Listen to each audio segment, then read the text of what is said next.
Hello and welcome to Public Participation Training video number 6 using social media. This is sponsored by the Iowa Department of Economic Development. My name is Nick Bowden and I'm with MindMixer, a virtual town hall company. So as we look to expand our engagement efforts in our local communities, a resource that we all must be using are in-place social networks. Two most popular of which are Facebook and Twitter. Together they have more than 800 million users worldwide that are utilizing those sites as ways to communicate with others. Additionally, another tool that should be considered in our outreach efforts is LinkedIn. Recent studies have shown that the members of LinkedIn, which is a professional networking site of sorts, are almost 20% more likely to be civically engaged and to vote. And so utilizing LinkedIn in your engagement efforts is certainly something that should be considered in your design of your public participation programs. So why social media, right? Why use social media? And the main reason being is that as facilitators of public process, we must go to where people are. And going to where people are includes these places. So many people are utilizing Facebook, Twitter, and LinkedIn on a daily basis. In fact, the average Facebook user spends nearly an hour a day on Facebook between their computer and their mobile phones. And so those are tools that we must tap into. In regards to the best and highest utilization of these tools, there's really a couple of kind of highlights. First, Facebook is a phenomenal tool for establishing and identifying groups and using those groups to push information out. So in this case, the city of Fargo, North Dakota is currently using their Facebook page to provide some information about the community. In addition, they provide access to a map of the community, related pages to this community, nearby places, and then the ability to push information out to those people that have liked or are following their page. So in this case, nearly 7,000 people are currently involved or following the Fargo, North Dakota page. So this is a great resource for communities and a cost-effective resource for communities to build up a large following of people within the community, additionally to make announcements about public meetings, and even in some regards to utilize Facebook as a tool for feedback. So that's where Facebook is most effective. Facebook, from an input tool standpoint, can be a little difficult because it doesn't allow you to organize the discussion in a very effective way as a facilitator.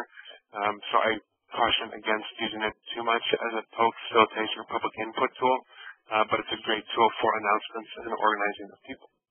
Twitter, on the other hand, is used in a much different manner. So Twitter is character restricted, meaning I only have 140 characters to broadcast a message. Twitter is a great tool for sharing information. Most of Twitter users are looking for information, so the ability to click on a link from someone that you are following, or the ability to broadcast information to those people that are following you.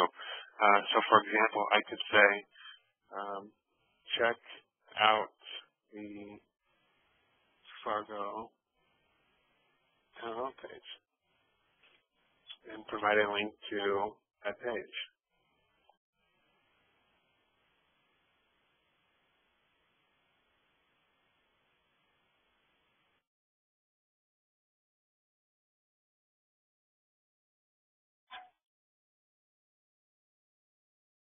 So I tweet that up, and now all of my followers have access to that information. So in this case, close to 200 people will then see that message. The additional item that you can use on Twitter that is often used is what's called a hashtag, which allows you to organize information in a particular area. So in this case, this Twitter user is using the hashtag entrepreneur. If I click on that hashtag, I will see all tweets from anybody on Twitter that is also using that hashtag. So from the standpoint of a community, if you're in the midst of a project, you could identify a particular hashtag to that project. So let's say the city of Des Moines is in the midst of a public participation process. They could say, anybody could say, I think Des Moines means better sidewalks, for example. And I can hashtag that with Des Moines. And if I were to tweet that up, all people that were following the Des Moines hashtag could then see that. So that's a great tool for you all to be able to organize conversations. Additionally, this is a fantastic tool to be using in integration with your offline meetings. For example, there are communities that are projecting a Twitter feed onto the wall and allowing people in the meeting to be tweeting ideas and using a particular hashtag, and then that projector is projecting those hashtag tweets. So you can see real time what people are saying about the community. So in wrapping up, the important components here are taking small steps. So if you're not currently using any of these tools, that you should start to use the tools.